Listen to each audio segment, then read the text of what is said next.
All right, college football fans, we're back in the Lime Street here at Mark Rogers TV talking the game that we love, even in May. We've got Steve Dace on the line from Michigan Podcast. Steve is under the weather tonight, but he plays hurt. Steve, are you doing relatively well considering? Yeah, I was upgraded to probable on the injury report, Mark. And, when it gets close to game day, there's hurt and there's injured, right? So I've been hurt with a sinus infection the last few days, but I'm not injured. So as long as your audience can put up with my Large Marge / Joe Cocker / Betty Davis eyes, I can't remember who even sang that song. Kim Carnes. Yeah. So as long as your audience can put up with that, then I can make it work. Well, with college football betting, above board betting being, who knows, just maybe a few years away, if that, the injury report could be very substantial in play. For no doubt. I saw some of these early lines, and some of these early lines I thought were way out of bounds, as they typically are this time of year. And it's why you saw several of them in one day. You saw the so-called sharps bet them way down. A couple of examples. I saw Oklahoma an 11-point favorite over Texas. I mean, even bad Texas covers against Oklahoma like every single year, right? And so that line got bet down to +5 in a day. Another line I saw was Notre Dame by 7 over Michigan. That line got bet down to a pick'em in a day by the sharps in Vegas. I think there's another line out there that people are ignoring. I like to follow this stuff for fun because I like to match wits with the guys in the desert, just for pure entertainment and sport. Absolutely. But there's an early line out there that has Oklahoma about a 4-touchdown favorite against Florida Atlantic. And I would jump all over Florida Atlantic right now. Oklahoma lost a lot, may lose their quarterback they've been grooming for 2 years, Kyler Murray, to the Major League Baseball draft here in a couple of weeks. And Florida Atlantic brings back everybody from what I think could very well be sort of the group of 5 team this year under Lane Kiffin. I don't think they'll go in there and win, even if Oklahoma loses Kyler Murray. But you're going to give me 4 touchdowns and Lane Kiffin, and you're breaking in a new quarterback, and you don't have a great defense to begin with anyway at Oklahoma. I'm going to take that all day long. So along the same lines, Steve, we have a guest who has yet to appear, but they are a future guest here at Mark Rogers TV, and they have built themselves a system that they're pretty proud of, and they certainly follow right in line with a couple of those games, and in particular the FAU +28, because they see that as more of a something in the range of an 11 or 12 point game. Yep, I would agree with that. You bet. Steve Dace, Michigan Podcast, here to talk college football, of course. And Steve, I knew that this would be right up your alley, but some people don't like to be taken off guard because they want to have their numbers and their facts and their reasoning right in line and in order, and not take anything out of account that could come back to burn them in the debate.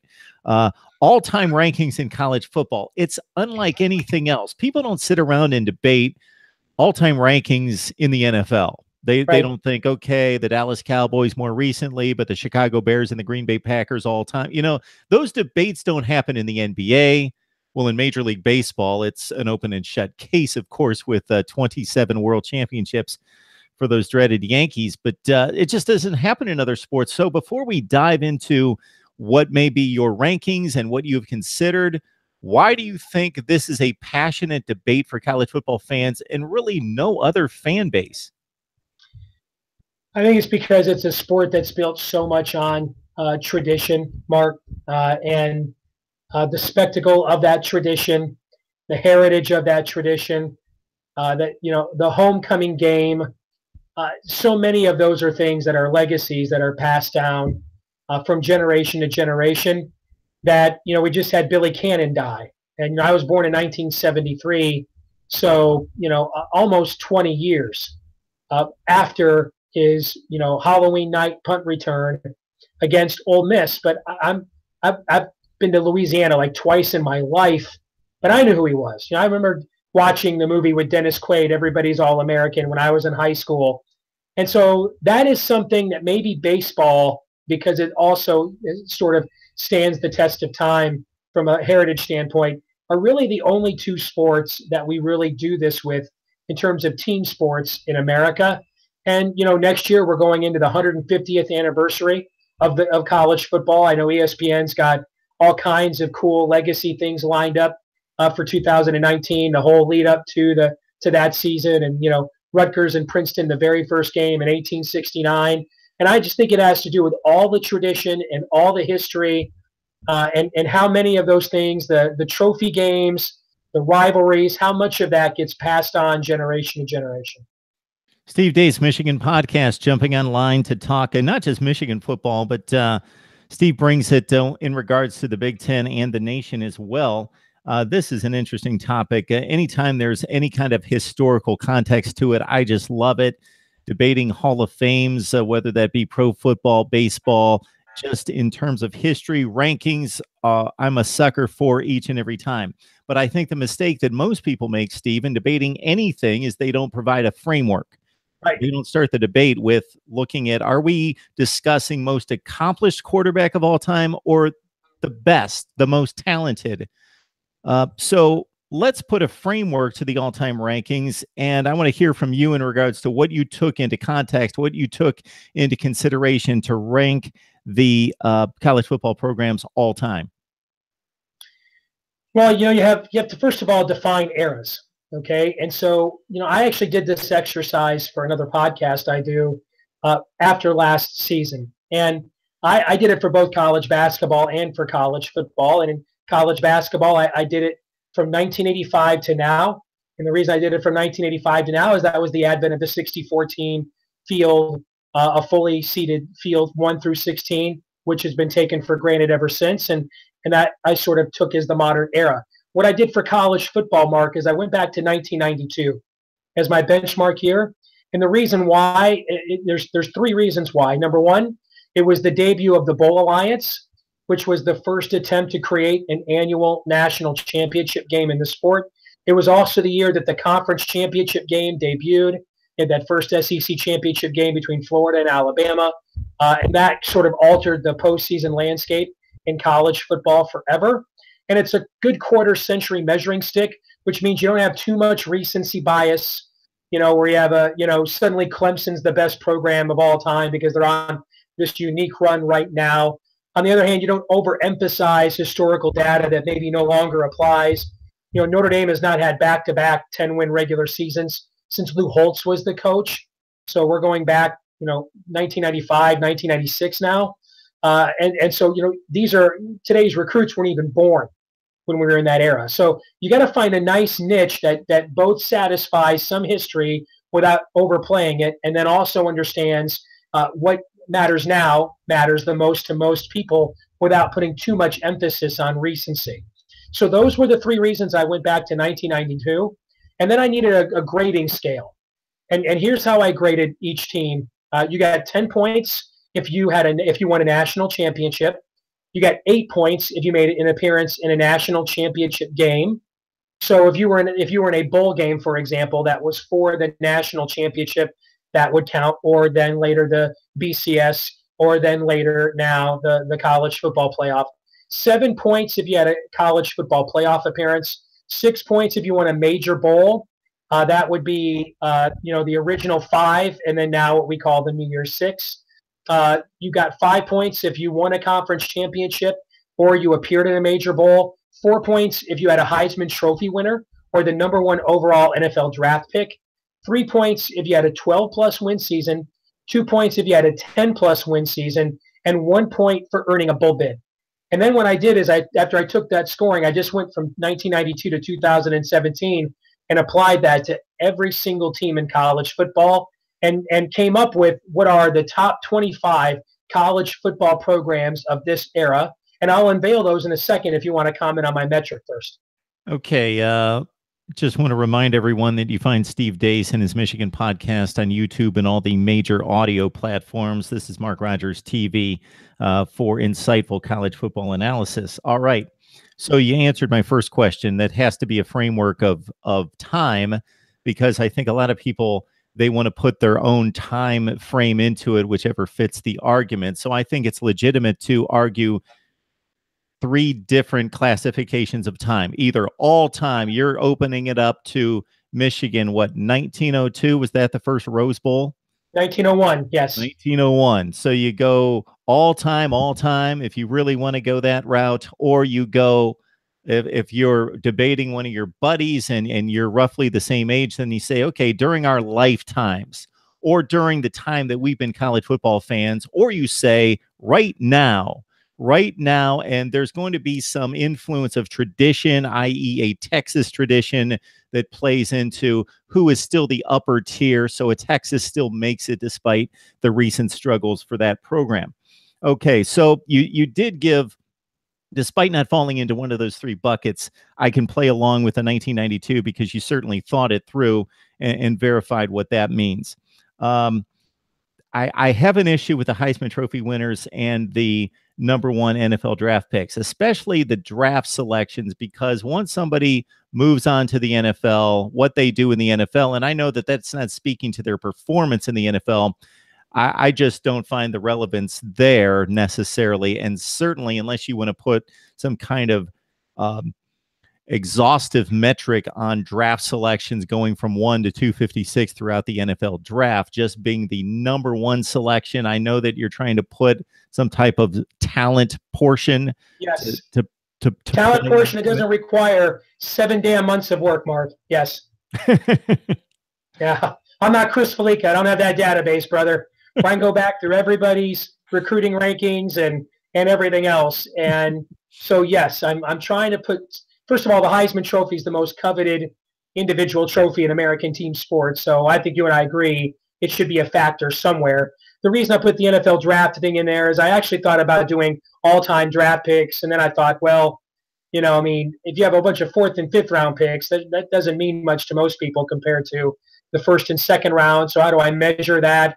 And then how much time do I really want to spend on this? And really, will the results be that much different if I spend that much more time? And I just thought that was a good way of capturing overall what kind of individual talent each school has been able to accumulate with an imperfect snapshot in a universe of imperfect snapshots. Hey, Steve, from a guy that has put metrics to a number of arguments in college football, and I usually get to that about 95 percentile of what I really want, but the other 5% would take me a lifetime to quantify. Yes, I'm exactly in the same boat. So I just wanted to challenge that to a certain extent. I do have an issue with, not necessarily, of course, you got to quantify the national championship game appearances, i.e. pre-BCS, what was considered to play into the factor of who was decided to be the number one team in the country after bowl play. It's so subjective, though, that I have the good news about starting who's made the playoff and with who's made the bowl games. Pardon me, Mark, I'm sorry. The good news about starting this in 92 is you had the BCS start in 98. All right, so you're not really figuring out too many seasons. You know, just off the top of my head, and you know, you go to 1992, and you would have had Alabama, Miami. That was a clean game in the Sugar Bowl, 1-2. 93, you had Florida State versus Nebraska. That was a clean game in the Orange Bowl. Everybody agreed that was the national championship game. You know, 94, you had the debate between Penn State and Nebraska. So I counted both that Rose Bowl and that Orange Bowl as against Miami as national champ for Nebraska as national championship games. In 95, you had the clean game between Nebraska and Florida in the Bowl Alliance. That was 1-2. 96, you had the Bowl Alliance game, Florida State and Florida. So that's a clean game there. And then in 97, you had the split title with Nebraska and Michigan. So I counted both that Rose Bowl and that Orange Bowl as national championship games. So the other good aspect of going to that era, you know, if we had started this earlier, you had, you know, the split title in 91. You had the split title in 1990. You had the controversy of 1989 with Notre Dame beating Colorado in the Orange Bowl, the number one team in the country, and Miami, number 2, beating Alabama in the Sugar Bowl. and winning the national championship because they beat Notre Dame head-to-head. You know, so that era right there in the late 80s, very early 90s, there were a lot of controversial seasons about who was actually number one. And so by going to 1992, I escaped most of that because there's really only a couple of seasons there where more than one game really was a factor. I mentioned that 1990 scenario just a few nights ago on the live stream here. Georgia Tech won a split national championship Right. On the strength of an extremely weak schedule, playing the 13th ranked team in the country, Nebraska, in the Citrus Bowl, Yep. of all places, for a national championship in Colorado, with a loss and a tie that's magnified by having a fifth down to win another game. So you may have had a 2-loss and 1-tie team win a national championship. So believe me, Steve, not that you need my approval in terms of your system, but I typically have guys come on here and I blow apart their system in 45 seconds. So I'm getting very nitpicky in trying to find cracks in your armor. So I will now unleash it to you in running down the rankings. Number one program, and it's not even close, is Florida State. They have 246 points on my metric by the framework I've established. That is a comfortable lead over number 2 Ohio State at 230 points. And then there's a pretty steep drop-off. In fact, there's a pretty steep drop-off between Florida State and Ohio State 1 and 2. And it helps when you're Florida State and you have 14 straight years where you finish in the top 4 of the AP poll. So you're going to rack up a lot of points during that point in time. Oklahoma is number 3 at 203 points. USC is number 4 at 182 points. And then Alabama is number 5 at 181 points. So we'll take these 5 at a time, and you can give me your comments on those are the top 5 programs since 1992, according to my metric, Mark. So, Steve, of course, we live in a culture that only cares about number one. They don't care necessarily about consistency, as was displayed by Bobby Bowden's Florida State Seminoles, as you mentioned. 14 consecutive years in the top 4 in the final rankings is just astonishing. And because of the lack of objectivity in selecting not a playoff at the time, but a bowl system or a national championship game, I think that even speaks more to Florida State's excellence, because there wasn't the objective play. But we're Americans. If you don't win the gold, we don't care who won the silver. We don't care who won the bronze. It's the gold. So I'm speaking second for place, others first to a certain loser, brother. extent. Yes. Not speaking for me at all in terms of that. Florida State, yes, 1992 to about 2005. There's just not much to complain about there. Of course, the slip in play from about 05 to 11 or 12 under Bobby Bowden. Then Jimbo Fisher, of course, wins a national championship, and they're playing regularly in big bowls for 3 or 4 years until this past season. So this is running through the past season, 2017, right? Correct. Yes. Okay. Ohio State under John Cooper couldn't win a big game. Of course, they did win a Rose Bowl, and I was going to ask you about that type situation. In 1996, Ohio State defeats Arizona, the number 1 team entering bowl season, in the Rose Bowl. So it was 1 versus 4 or 5. And then, as you mentioned, the Bowl Alliance put together a Florida State matchup that had just been played the final day of the regular season. So there was no consideration given to a number 1 Arizona State team that could have won the national championship of the Rose Bowl, and that being a national championship type game. Yeah, it's a good catch on your part. I should have probably included that now that you mention it. And that would have given Ohio State 2 more points. So they'd go from 230 to 232 points. So they're still a solid, well-deserving number 2 in this metric. Florida State running away with it still. Okay. Also, this season comes to mind in 2003, split national championship, the last one that we saw, unless you're a confirmed believer in the BCS. The AP did vote USC number 1 after beating your beloved Wolverines. Yep. Did you factor that in at all? I did. Yeah, you had Oklahoma and LSU for the national championship in the Bowl Alliance. So yes, that did factor into that into the scoring for those 2 teams in the top 5. Yes. Now, if we were rating teams per season, I think dominance would need to come into play. But over such a large span of time, the results, I think, speak for themselves. Alabama at number 5. And of course, they are coming fast toward that number 1. If this train continues over the next few years, they're coming hard. Who do we have for the next 5, Steve? 6 through 10. Number 6, Florida at 161 points. So you can see from 5 to 6, a big drop off. And then there's a big drop off from 6 to 7. Nebraska is number 7 at 141 points.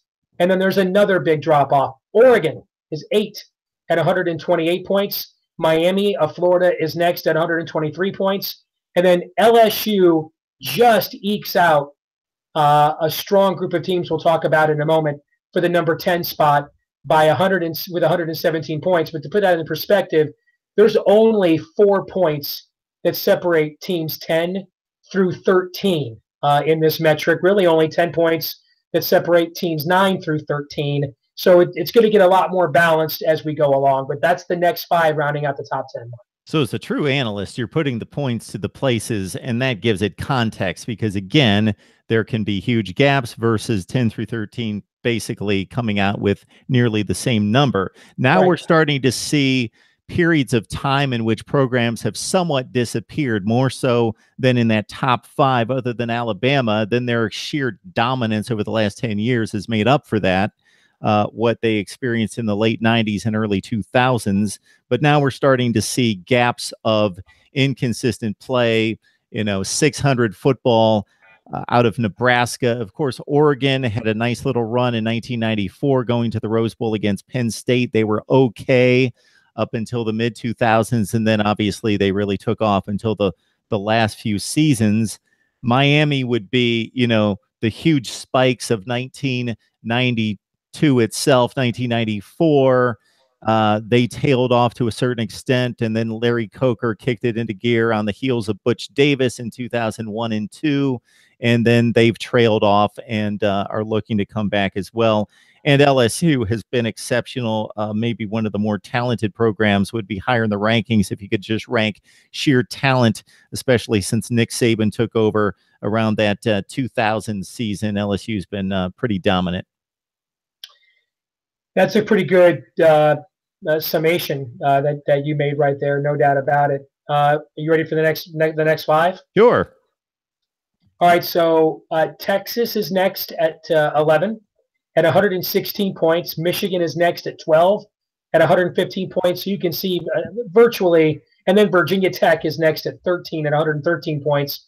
It's virtually indistinguishable between LSU, Texas, Michigan, and Virginia Tech for that final spot in the top 10. Wisconsin is next at 14 at 97 points. And then TCU wraps up the top 15 at 96 points. And so you can see again, Wisconsin and TCU separated by only 1 point. And then the teams that are right next on deck, teams 16 through 20 are only separated from number 14, Wisconsin, as I look here, by a total of 12 points. So this next tier is pretty balanced that we'll talk about in a moment too. All right, I'm going to let Steve save his voice for just a few seconds here while I explain the system, because we've got a few people on here who are a bit confused. Steve has put together a system in which he has ranked the top 25 programs in college football since 1992, and he gave a very good reason why he selected the year 1992. It's a quarter century. It goes back to the beginning of the Bowl Alliance, which was the precursor to the BCS in 1998, and gave some other metrics to it. So he's looking at wins, championships nationally and in conference. He's looking at Heisman Trophy winners and number 1 NFL draft picks, and he's in descending order of points, given more importance to obviously wins and championships on the field of college football. Is there any other metric that I missed there, Steve? No, I mean, you get a point if you made a bowl game, but yes, it is based on the overall amount of accomplishments you had in any given season during that time period. So again, determining here that Oregon is not a top 25 program all time. It's not all time. We're going back to 1992. I don't see any other comments. I mean, if we're going to do this all time, themselves in particular. Mark, if we're going to do this all time, let's just talk Michigan and Notre Dame for an hour. That's right. That's what you're going to do. I mean, because the other schools that can compete are the service academies and the Ivy League. You know, yes. I mean, prior to World War II, Michigan dominated the sport. Notre Dame dominated it after World War II. They both had numerous periods of greatness ever since then. So, I mean, if we're going to talk just all time, you know, then we're going to sit here and talk Knute Rockne and Fielding Yost and, you know, Frank Layden and you know, Willie Heston. I mean, I don't know how relevant that is, though, and I'm a Michigan fan, but I don't know how relevant that is to the era we're in right now. And for even those people that feel that they've got a hold on history, they're going to take it back to maybe, let's say, World War II, and then it really opens it up to the considered blue bloods, Oklahoma, Texas, Ohio State, and the like. Yep. All right. So again, 11 through 15, Texas, Michigan, Virginia Tech, Wisconsin, TCU. So Virginia Tech initially hit me as kind of an outlier, but considering Frank Beamer really put them on the map. I remember a Texas Sugar Bowl game. Oh man, I'm losing my year. I believe it was 1996. So that would have just been 3 or 4 seasons after your buffer there and the start of your system that Virginia Tech surprised a lot of people with a Sugar Bowl win and really carried that elite play for about 10 years. And of course, they've been good, top 25-ish good for the most part over the last 7 or 8 seasons. Michigan, of course, we know what they've done. They won the national championship in 97, very consistent 9 to 11 game winner until 2006, basically. And it's been a rough 10 years for the most part outside of 2011. And the last few years have been top 15 type seasons for Michigan, albeit 8-5 this past season. I love seeing Wisconsin there because this is right at the cusp of them breaking near the elite of college football. 93 was their first Rose Bowl year. Yeah. So if you know anything about Big Ten football in Wisconsin, Barry Alvarez did a job. In 1993, Wisconsin had done nothing. I know that they had at that point like a 25-year losing streak against Ohio State. They were typically winning 3 to 5 games a season, period. Not in the conference, per season. In 1993, they made a magical run to the Rose Bowl. They only lost 1 game that year, beat UCLA, and they've been a bowl standard, typically upper echelon bowls ever since. And if anything, I think this metric has probably hurt Wisconsin because they have not been quite at that Big 5 or New Year's 6 level. Typically, they've played in a ton of Capital One bowls, Outback Bowls, and had really good teams with really good top 15 type seasons, but they're probably just that close from being even better, to their credit. And TCU at number 15. So that was probably difficult, I would think, Steve, considering the level of play for TCU for most of those years. What would help Virginia Tech and TCU both is they dominated their former conferences. For Virginia Tech, it was the Big East. For TCU, it's the old Mountain West. They had so many conference championships early in the Gary Patterson era that really helped them bolster their score. And now we're getting into the highest ranked teams to not win national championships. So Virginia Tech is actually the highest ranked team in my metric who has yet to win, who did not win a national title during that span. Neither did Wisconsin, neither did TCU, and neither will several of the teams we'll talk about the rest of the way. In fact, 15 teams account for every national championship over the last 25 years, Mark. Not surprising. 15 teams account for every single one. 15. Yeah, 2 of them account for 10. Well, Miami goes obviously before 92 with the 83 win and the 89 win. So 3 since then. I'm just going to catch you on one point here. Oregon, a field goal within winning a national championship. Oh, I forgot. Yes, that's mentioned on my sheet. I scrolled down. Oregon at number 8. You're right. Is the number 1 program to not win a national championship in my metric. Thank you for correcting that. Oklahoma very close to being even higher than number 3 on the list. Of course, they had a number of damaging bowl losses and national championship losses under Bob Stoops. We will get to the live stream in just a second. I don't see anything of note there in particular. So we've run down the top 15 programs since 1992, according to Steve Day's Michigan podcast. All right, Steve, number 16. Auburn is number 16 at 94 points. Clemson at 17 at 90 points. Stanford is next with 88 points. Penn State, number 19 with 86 points. West Virginia is 20th with 85 points. Those are the next 5 teams, Mark. So at the time that this started, Stanford, I believe, was coached by Bill Walsh. They had a couple really nice seasons under Bill Walsh, including a blockbuster bowl win against Penn State. I believe the score was 24-3. And then they disappeared outside of a Ty Willingham team that lost, I believe, was a 7-4 team that went to the Rose Bowl, had one of those odd, difficult non-conference slates where they went like 1-3, and they rallied in the conference, made it to the Rose Bowl, lost to Wisconsin. Yeah. And then disappeared again and put up some ugly, ugly seasons. So for Stanford to be at 18 speaks to Jim Harbaugh and what he was able to build there in Palo Alto, and followed up by David Shaw. Penn State, boy, off the top of my head, I would have thought Penn State would have been higher, considering they were top 10 in 92. They were a top 10 program, carried that basically throughout the rest of the decade for the most part. They were extremely strong in 95, 96, 97, 98. Those were all teams that couldn't quite get the Big Ten championship, but they were top 10 level teams. Then, of course, they had their fall off near the end of the this is before Paterno, of course, because he made it all the way to 2011, but they had some choppy years. What happened with them, and that really has nothing to do with this Sandusky, although that was a small factor, but what really hurt Penn State is they were number 1 in the country for a lot of the 99 season. And they ended that year losing their last 3 games of the regular season. They lost a huge upset to Minnesota at home. They lost the next week. Captain comeback Tom Brady, and Michigan went into State College and beat them. And then they lost on the road in Nick Saban's final home game at Michigan State. They lost to Sparty. And then they beat Texas A&M in the Alamo Bowl and Jerry Sandusky's last game.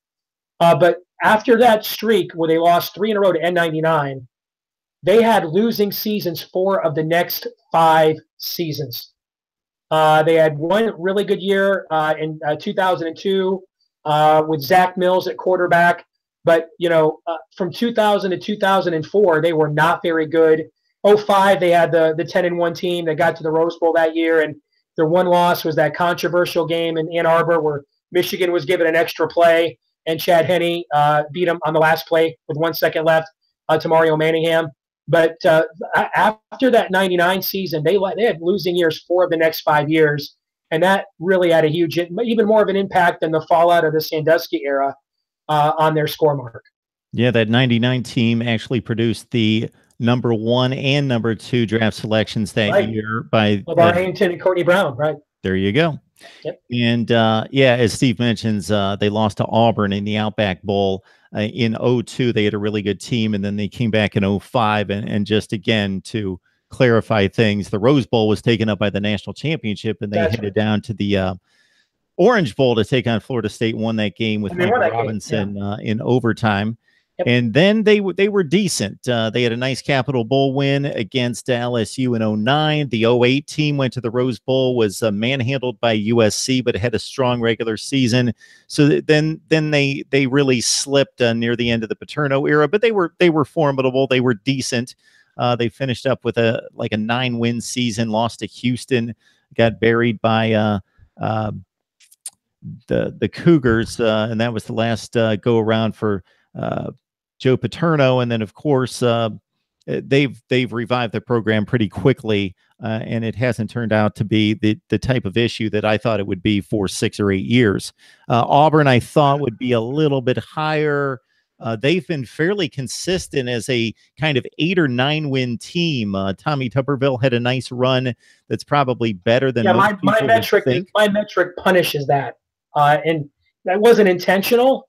I just realized that when I got done that if you were in what we used to have 8-3 teams when it was 11 games, or 9-3 teams now, like the old Ohio State joke about old 9-3 Earl. If you had those rock solid kind of seasons, but you didn't win your conference, didn't get to a major bowl, and you essentially only got 1 point for that season for making a bowl game, unless you had the Heisman Trophy winner. So steady, rock solid consistency. This metric puts a high premium on high achievement seasons. So if you want to say that's a weakness in it, I would belie you that argument whatsoever. And I believe as soon as any administrator at Central Florida gets their hands on this video, Steve, they're going to claim a all-time championship here since '92 is what I'm thinking is going to happen. And that just popped into my head because I saw somebody mention something about Boise State, and there's still 5 slots left. So we will hear from Steve. West Virginia. Of course, well, I'm going back too far with. I only measured Power 5 teams. I didn't. And TCU, you can make an argument. Then why are they in there? They joined the Power 5 midway or about halfway through this metric. But they have had very good seasons since making that move to therefore legitimize themselves. So, that to me, TCU has won enough. They just won 11-3 last year. I mean, they've won enough in the Power 5 to show they have staying power. And maybe that's unfair to a Boise State. That's why, if that's you, that's a valid point. And guess what? Now you can use your free time to come up with a metric to reward Boise State, and we'll all marvel at that. So somebody is questioning whether Virginia Tech won that many Big East championships. I don't know that off the top of my head. So they have a number of conference championships. So we're not going to run through them right now, but Virginia Tech, you can do, again, your own homework and look through the metrics and conference championships for the Hokies. So we finish off with West Virginia at 20. That seems a bit high. But seemed high to me too. I added them up like 5 times. I didn't believe that was their score, but it was. Consider the Big East, which forever I bashed because I didn't believe that they deserved a place at the table with the rest of the major powers in college football, and they were churning out the likes of UConn going and playing and getting slaughtered by Oklahoma. But West Virginia, to its credit, was the one school that fairly consistently made its way out of the Big East, which that's got to be huge in your metric. They stacked up some Big East championships, and then they typically acquitted themselves in major bowl games against the like of Georgia and Oklahoma and others. When I did West Virginia, the season that really propelled them, because when you look at their point total, it's 85 points. Number 21 on the list, we'll talk about in a second, is at 83 points. Number 25 on the list is at 69 points.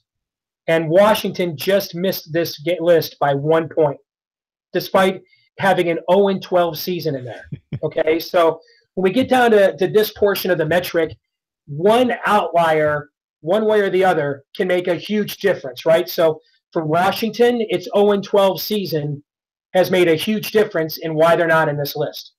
For West Virginia, the 1993 season they had, when they went 11-0 and won the Big East, that season was huge in sort of why they're probably 4, 5, 6 slots higher than you would have expected. Just looking at this, just spitballing it from 10,000 feet.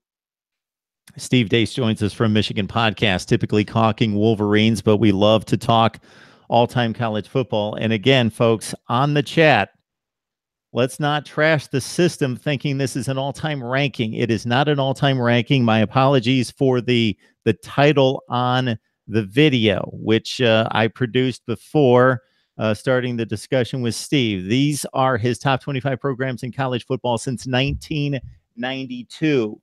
So for the many people that are bashing our discussion, talking about leather helmets, we're doing the exact opposite. So please listen to the discussion and forget the title. My apologies. 1992. It was only 25 or 26 years ago, folks. And we're looking at the best modern programs in college football history. And we're at number 21, Steve. Tennessee is number 21 with 83 points. Georgia is 22 with 82 points. A&M, Texas A&M, which I don't believe has had they've had one double-digit regular season win total this century. And it was Johnny Manziel's Heisman year. They're at 23. Notre Dame is at 24 at 74 points.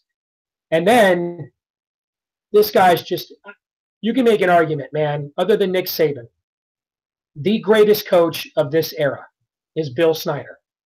Kansas State, which I think has something like a 368 win percentage all time in games. Bill Snyder's not their head coach, all right?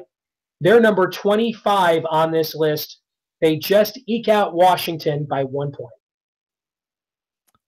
It's astounding what he achieved at Kansas State and continues to, and won another bowl game this past season, and won the year before against a more talented Texas A&M team. He continues to churn out wins and do it in a very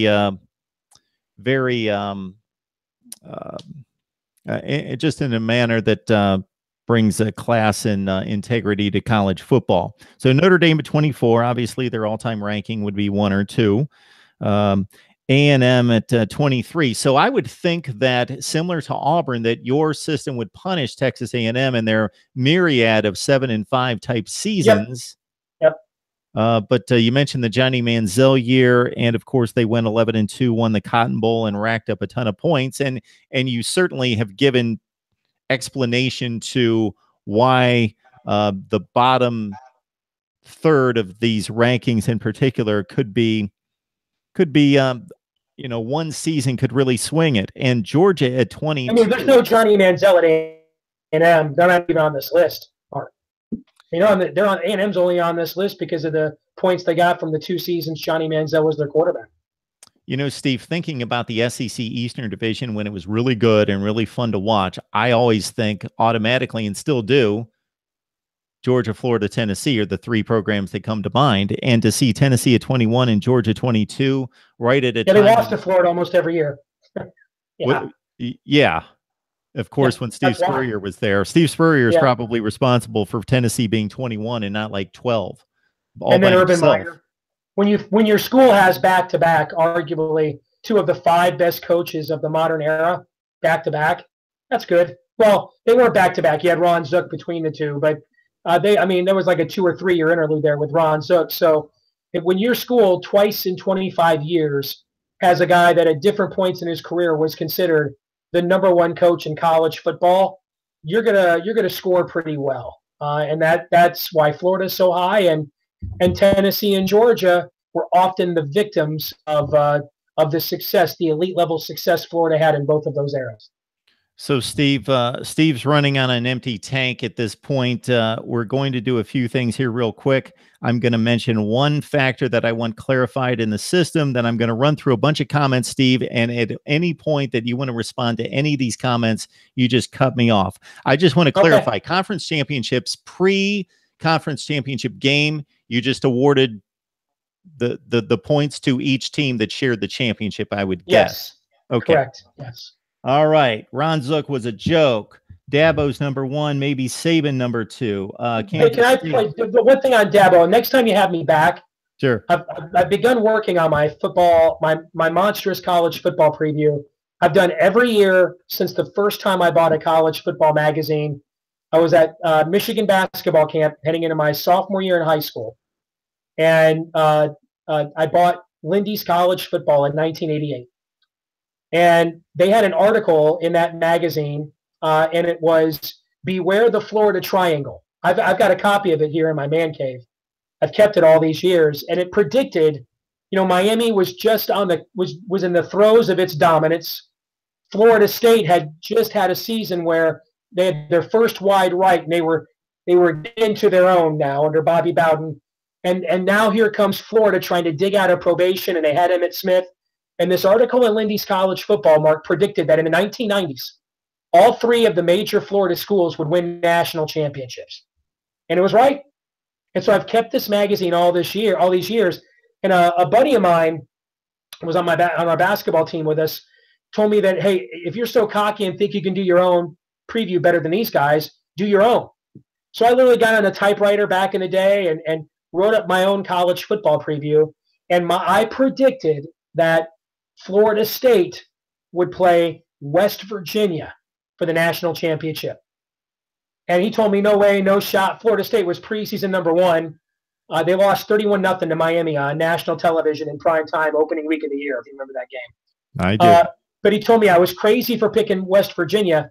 And West Virginia got to the national championship game that year against Notre Dame. So ever since that year, I have done this every year. It turns out it's a lot harder than you think. I kind of got lucky with West Virginia and haven't got nearly as lucky ever since. But I'm just beginning the opening throws of my annual preview. And the first two metrics I put together, because the way I work my preview, it's a projection of how I think the season will end. And so the first two things I have are my coaching power ratings. And I put those together when I think teams are even in talent, and I'm looking for other metrics or factors. Coaching, I think, is a big one. And then something I just started doing last year, and it turned out to be really accurate. It forecasted that Georgia would have a much better year than anybody thought. And it's what I call your overall roster evaluation, where I look at your 4 years of recruiting, how many of those players you've retained, how well you recruited, fifth-year seniors. If very few schools are using them anymore, but if you have them coming back and they're big-time players, transfers and others you're bringing in order to rank the overall depth of talent of all the major programs in college football. And next time you have me on, we should talk about those rankings, because your person mentioned Dabo Swinney. And I had this impression too before I did this metric. I think everybody has this impression that Clemson is recruiting with the way Alabama and Ohio State is. Well, this last year is true, but I think that's like the only consensus, or their second consensus top 10 class the last 5 years. He is developing talent at a level a lot higher than he's getting credit for. That guy, I know there's sort of the aw shucks persona, and I know we think he should. If you look at a lot of their recruiting classes, it's really like 4 or 5 5-stars, and then a lot of 3-stars. He's recruiting more 3-star players with height, speed, and weight, and developing them later on than Alabama, Ohio State. His program, until just this past class, when I think they got the #1 recruit in like 6 different states. But if you look at the class that Deshaun Watson was in, that was not a top 10 class. I mean, he's recruiting. His program is like a more talented version of Wisconsin. That guy is a lot better football coach than he's getting credit for. And Steve, when you mentioned development, my mind immediately went to East Lansing, and I thought, where's Michigan State on this list? Well, of course, folks, if you follow college football in half or maybe 10 years, you think of Michigan State as a perennial top 10 team. If you look from our metric, man, I'm taking credit already, Steve, for part of your system. Steve's metric here that starts in 1992 and measuring the top programs in the country. You talk about a consistent mediocre program. There are a lot of 5 and 6, 6 and 5s going back and forth from 1992 all the way to about 2007. And then D'Antonio kicked it into gear. And I'm sure Michigan State's not far off the list, I would think, based on what they produced recently. They have 64 points. So they're 5 points away from being in the top 25. So somebody had mentioned on the complete other end of the spectrum, has there ever been a program in worse shape than Kansas is right now? They are so bad. Ricky chimes in with that comment. Northwestern comes to mind when they couldn't win a football game. Francis P. Northwestern Wildcats in the 80s. Yes. and I would say Wisconsin, Dan Davey did a great job there in the early 80s, and then he suddenly died. From Davey's death until when Alvarez got it going in 93, they were pretty close to as bad as Northwestern was in the 80s. Okay, Dondre, I know Kansas State, you're saying, plays a lot of weak teams in the 90s and got a lot of junior college players. So the system has nothing to do with how the players are acquired.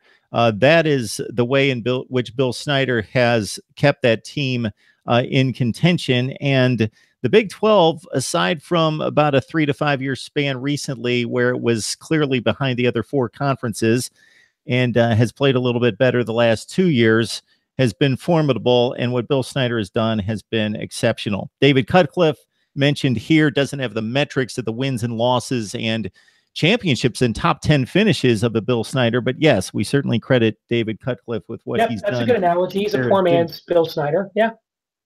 Virginia Tech has 3 Big East championships. 2 were shared, 1 outright. I don't know. I got to think it's more than that, but maybe not. Miami was dominant, of course. Virginia Tech was also the dominant program in the ACC until Dabo Swinney and Jimbo Fisher arrived on the scene. So from basically the end of the Bobby Bowden era, which also Miami was in decline at that point too, with all the probations and everything else. So from the downward cycle at the end of the Bobby Bowden era until Jimbo Fisher and Dabo Swinney got it going at Florida State and Clemson again, Virginia Tech dominated the ACC almost every year. Okay. We're here to also correct wayward comments here. Michigan with only 1 national championship outside of the 1920s. Well, that is false. That's not correct. I know 1948. I know 1997 off the top of my head, and I got a gentleman here who knows much more than I do. Yeah, then this goes into the whole Central Florida debate. Every school, this is the bottom line. Until the BCS began in 1998, and then even after that, because you had the situation with USC and Florida State, or USC, Oklahoma, and LSU that you mentioned in 2003. But really, until 1998, every school in America that matters has at least 1 questionable national championship, and most of them have several of them. That's just the system we had for 100 years. Absolutely. There are teams that claim national championships that lost bowl games, teams with multiple losses, with undefeated teams elsewhere in the country that still claim national championships. So one great example, because the rivalry is getting renewed this year, is in 1948. Michigan had maybe Fritz Chrysler's best team in 1947. The Mad Magicians went out to the Rose Bowl, won like 48-0 or something like that. Fritz Chrysler retired, elevates Benny Oosterbaan, a former great Michigan player, to be the next head coach. 1948, Michigan finishes number 2 in the final polls.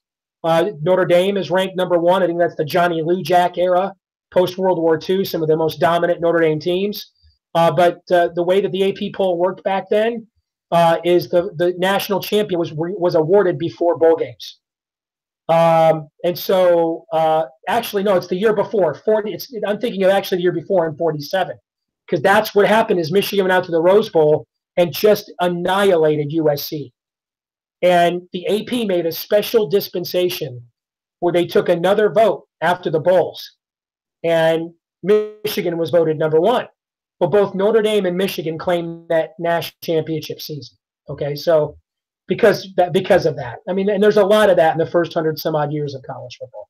Yeah, I have no issue with what Central Florida is doing right now in claiming a national championship. Have a good time with it. That's great. I applaud it. They did everything they possibly could do with their schedule and with their bowl assignment, and I just think it's amusing to me that it wasn't a Boise State or TCU situation in which their bowl opponent was so far removed from what was happening on the national championship scene that they actually, on the same field, Central Florida defeated the team that beat the 2 number 1 teams in 3 weeks. Auburn may have the weirdest end of a season, Mark, in the history of college football. They did. I mean, they woodshedded. As much as you can dominate Nick Saban in a game that matters, they did. And then they defeated Georgia soundly in the South's oldest rivalry game before that. At the end of the year, they dominated the 2 teams, ended up playing for the national championship. And then they don't even make the SC, or they don't even make the national championship game. They don't make the playoffs. And then they lose their bowl game to Central Florida, who turns around and claims a national championship. It's the craziest close to a season I can ever remember, man. It is. It's crazy. And Auburn's also the author of one of the craziest turnarounds of a football program I've ever seen. So the 2012 team went 0-8 in the SEC and 3-9, and then they're Play for playing the national championship the next year, right? Yeah, the next year, and 7 seconds away from winning it. Some folks are gravely disappointed that we're not talking 2018. We're going to let Steve rest. He's under the weather. We'll come back next week. We'll talk 2018. But I thought this was a great discussion. I could talk about it all night. And we've got 80% of the chat just wanting us to talk 2018. We'll be back. I'll come back next week. Hopefully the sinus infection will be gone. I'll send you some of the opening metrics for my preview, and we can break those down next week if you want to do that. 2007 to close here. Your thoughts on the crazy 2007 season? People are commenting about that whole domino effect late in the season that landed LSU with 2 losses. We set a record. We had 6 top 10 teams lose to unranked teams that year, or something like that. LSU became the first team, I think, since like Minnesota in 1940 or something, to win a national championship with 2 losses. Legitimately. And if you look at just how crazy that season was, you have West Virginia playing Pitt as like a 25-point favorite at home in the last game of the year. And if West Virginia wins that game by 1 point, they're playing for the national championship. LSU is out of the national championship, and Les Miles, I promise you, is the next coach at Michigan. And what happens is West Virginia urinates that game down its leg. LSU now has a chance. 9 points. Yes. LSU now gets into the national championship game against Ohio State. And Les Miles says to Michigan, hey, I really need to coach my team to the national championship. Can you wait until I'm done? Michigan says no and hires Rich Rodriguez instead. So after trying to hire Greg Schiano, and then he turned them down. And then they went to Rich Rodriguez instead. So it just goes to show you how one play, one game, I mean, all of the offseason, suddenly Jim Harbaugh sucks and he can't coach. If they spot that ball 3 centimeters to the right in Columbus, Ohio in 2016, are we having any of these conversations about Jim Harbaugh right now, Mark? None of them. Not a single one. And so it just goes to show you how one play, one game does a lot of dominoes for a lot of different teams. Hey, what had happened if Rich Rodriguez, after originally telling Alabama yes, doesn't back out and takes that job? Nick Saban never goes to Alabama. Where does Nick Saban go? I don't know. Does he end up at Michigan? Where does he go at that point? The whole thing of college football think of Terrell Pryor. Rich Rodriguez's big thing was his first 2 years, he didn't have a quarterback to really run that system. And they didn't go to bowl games his first 2 years. They went 3-9 and 5-7 until Denard Robinson was ready. But Rich Rodriguez called Terrell Pryor before he called the team in West Virginia to tell him he was taking the Michigan job. If Terrell Pryor signs with Michigan instead of Ohio State, is the era of Rich Rodriguez a lot different? Because he was perfect for that offense. So I'm just doing this with moments associated with my favorite team. We could do this for every major program in college football, where one decision, one break, one call has a domino effect that impacts years and many other programs. And that's always a fun conversation to have.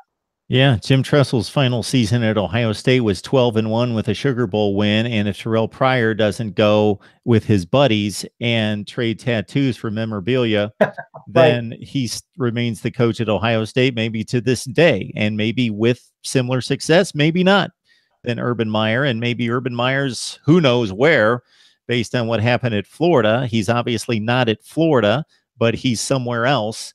Waiting for the Ohio State job or something else. Maybe Urban Meyer's at Michigan. When he was at Utah, he had a clause that he could leave without a buyout to 3 schools: Notre Dame, Ohio State, and Michigan. So you never know. You never know how these things turn out, man.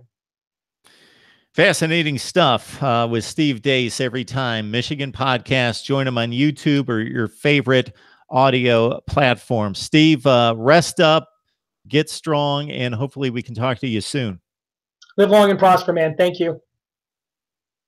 I'd like to remind everyone, 11 o'clock Eastern time, UCLA football talk with Mike Regalado. I'm going to take your your comments on the chat. Maybe we can wrap it up. Unless you've got a lot to talk about here, I will look at the chat.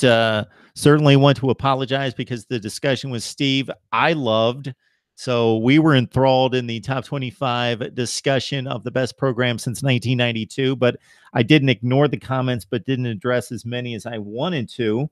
Ricky's looking for Texas A&M. Yes, it's one of the great Thanksgiving, Friday night, Saturday rivalries that we all miss as college football fans, and it's coming back to a much lesser degree, of course. Bama was better for him, way more resources. What are we talking about there? Urban Meyer takes the Notre Dame job before Brian Kelly. So let's see. Brian Kelly's first year was 2000, was it 10 or 11? So I think the timing would have worked out, as you mentioned. Maybe Urban Meyer goes to South Bend. Thought on if Chip Kelly will succeed at UCLA. So Clemson alum 98, do me a favor and define success. What is success? If Chip Kelly wins multiple national championships, we all know that's a huge success. If he wins one in Westwood, that's a big success. But if Chip Kelly's winning 8 or 9 games a year for the next 7 or 8 years, and then he moves on to whatever else he wants to do, is that a success? So define success at UCLA for me, and I will attempt to answer that question. Be ready for 2018. Mark, you were doing clickbait titles. So Martin, I don't always know, especially with certain guests. Some guests, I know exactly what they're covering, what we're going to talk about. So I know I'm talking Penn State football tonight with Tim Aiden from Black Shoe Diaries. Clean and simple. We know what we've got. Steve Dace, if there's nothing going on necessarily with Michigan, loves to talk about the same stuff I love to talk about.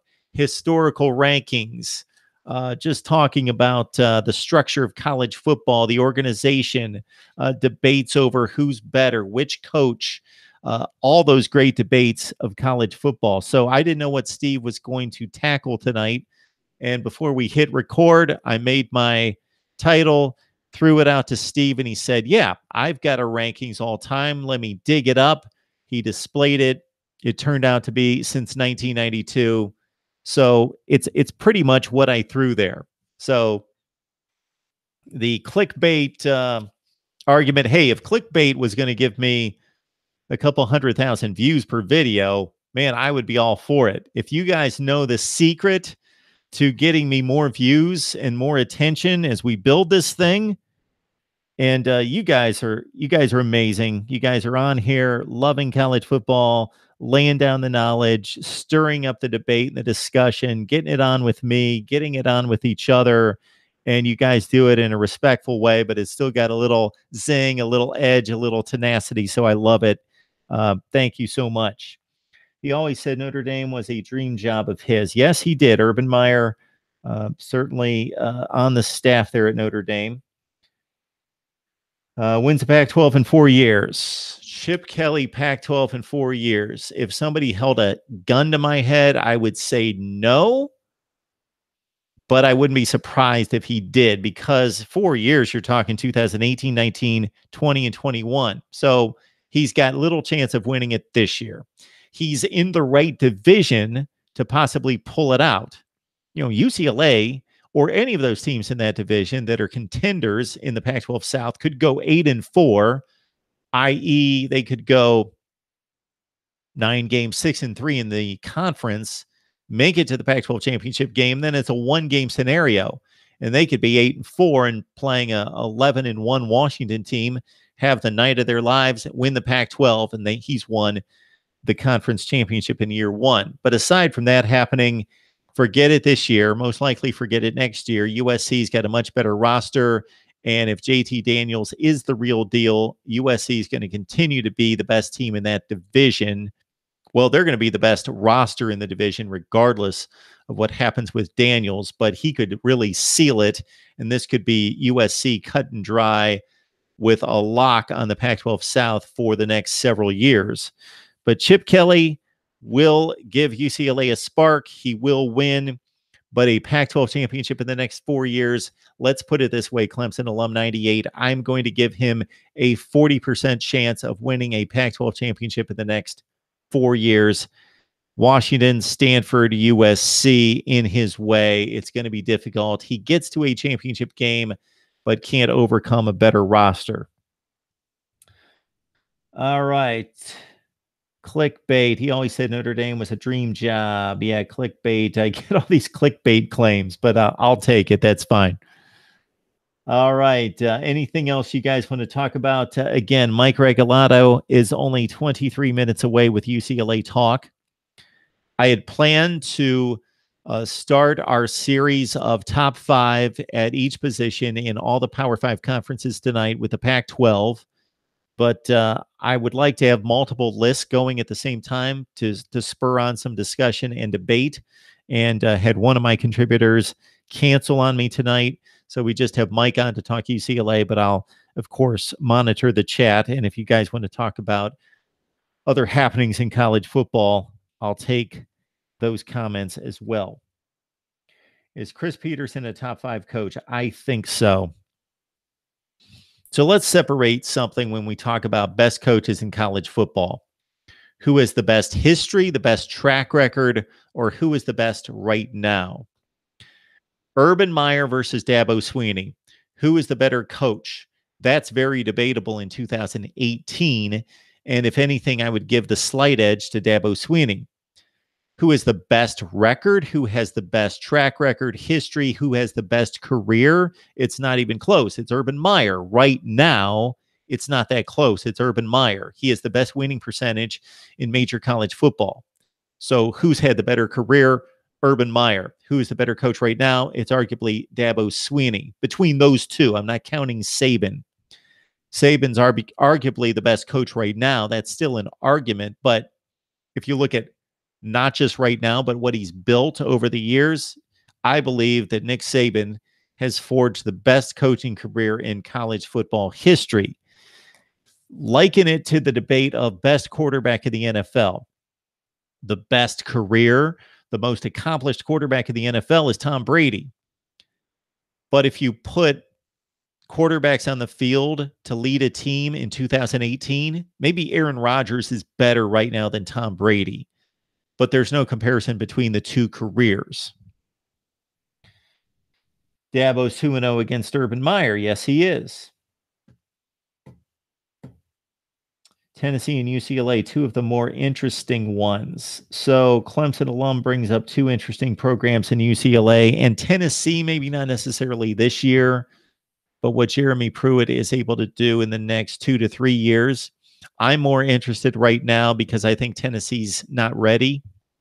Even though they have better talent than what they showed in going 0-8 in the SEC, Dan Mullen in Florida interests me. To a lesser extent, Jimbo Fisher at Texas A&M. Tom Herman in Texas intrigues me. Chip Kelly, UCLA. In the ACC, Willie Taggart, Florida State would be the most intriguing, but nobody really jumps out at me. And what Jim Harbaugh has in front of him at Michigan, considering Shea Patterson's in the fold, and he has an extremely talented roster. I know it's difficult for people to believe that that roster can play with Ohio State based on what we've seen over the last few years, but Michigan is just a smidge less in talent than Ohio State. It's close, and they have a veteran team. They gained a ton of experience across the board, not good experiences because they didn't beat anyone outside of Purdue as their best win. But Jim Harbaugh's got the heat on him, but he has a roster that can compete in that division. Will he get it done? I don't know. It's a fascinating triangle of power this season between Ohio State, Michigan, and Penn State. The Buckeyes still with the best talent, the best roster, but they got to go to Happy Valley, and Trace McSorley is the best quarterback in the division. Michigan State, credit them for hanging in there, credit them for the season that they had in a bounce back manner with Mark D'Antonio and going 10-3, but I think it's back to an 8-4 type Michigan State team that's not quite prepared to deal with the other three this season. All right. Anything else? Yes, agree on all those. Trevor Lawrence is going to be good. If I watch Trevor Lawrence film, guys, I'm sitting here every night talking to you guys. No, I've not seen Trevor Lawrence play. Can you guys give me a quick scouting report? So that is a great reminder because I need to get either Mark Crawford or Ryan Cantor of Shaking the Southland, the SB Nation platform on Clemson, on here to talk Trevor Lawrence. So that is on my to-do list. As soon as I get off here, is to tag one of those guys or both of them to talk some Clemson football as soon as possible with this Trevor Lawrence deal and Hunter Johnson leaving the program, Kelly Bryant in play in a quarterback battle with Trevor Lawrence. That should be mighty interesting, and it's worth talking about, certainly, and we need to get all over it. You guys, if there's anyone that you would like to see us bring on the show to discuss college football, give a team report for a particular team, or discuss and debate with me, whatever the team, whatever the topic, a national writer, broadcaster, whoever it is, just drop me the names and I will go after them full throttle. I've had on Peter Burns, Jerry DiNardo, Phil Steele, and others. So it's not impossible to get the big names on here. And of course, Peter Burns has been one of the just great gets, and he's just a tremendous guy. Yes, Martin, we will get Cam Underwood. I've contacted him a few times this week. Now, Alonzo Oliver of the U Family 1219 on YouTube, big Miami guy, looking to have him on Saturday. I've got a hit with James Coleman on Saturday from Gridiron Now on Florida State. Tomorrow morning, Ohio State fans, listen up, NCIS Fanatic 21. Tomorrow morning, Steve Hellwagon, Ohio State. He will be on the line with me at 11 o'clock in the morning on Friday. All right, Spooky Arm, 6-6 Spooky Arm. I don't know what we're going for there. Broke all Watson's Georgia High School records. I think you should bring on Kirk Herbstreit. Hey, if you guys have any connections with anyone, and I understand that I work for the worldwide leader, but the connections are difficult to come by for me. But would love to get the likes of Herbstreit and Feinbaum and Tebow and Pollock, David Pollock. Love the guy. The guy would be a great guest to get on here. Maybe Peter Burns can work some magic for me and get some connections. All right. Dave Biddle from the Bucknuts. He's like Steve Hillwagon. Yeah, I've contacted Dave Biddle a few times and just didn't work out. I will try again. Dave Biddle. And also, I will shoot for the stars and try to get the top names in here to stir things up. But it's a difficult get, and I should probably figure out a way to get the software so I can record the phone calls, because a lot of those guys will just get on the phone, which is fine. But then I maybe do the old phone to the mic, as you guys have seen when I have some technical issues here. Bring on Jonathan Vilma or DJ Williams. Okay, Martin, we'll give it a shot. DJ Williams. Got Jonathan Vilma. You guys want to see Herbstreit.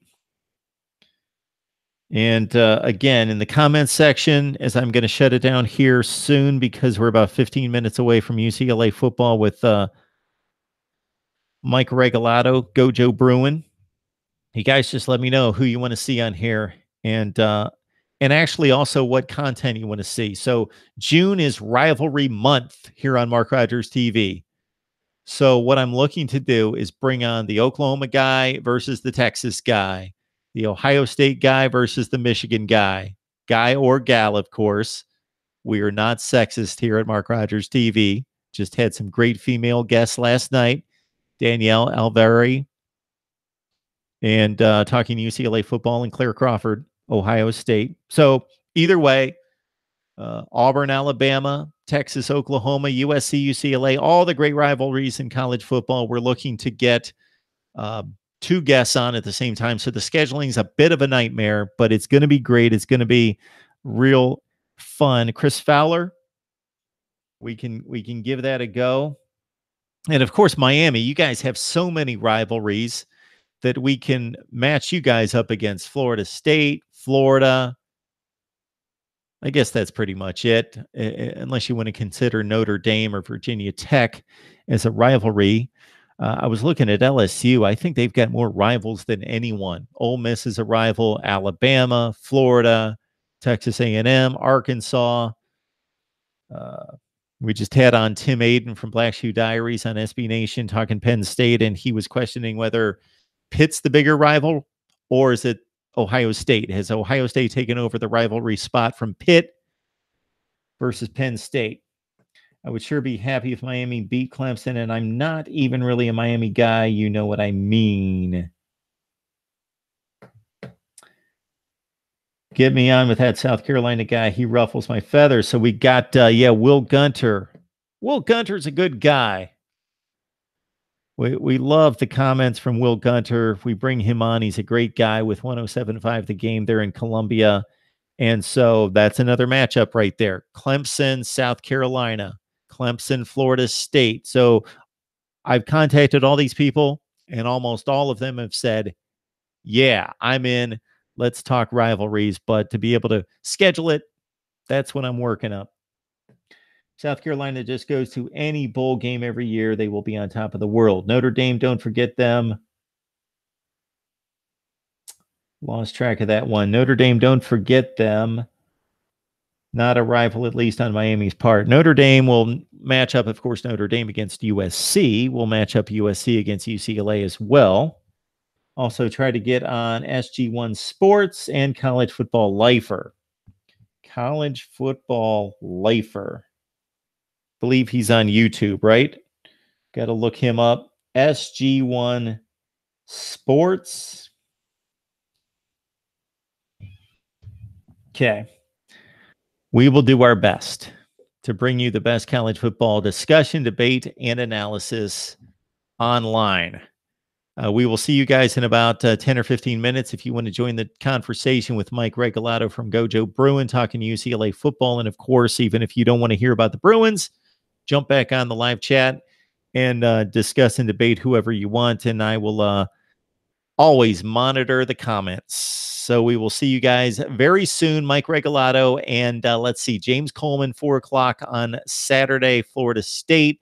Steve Hellwagon, 11 Eastern time in the morning.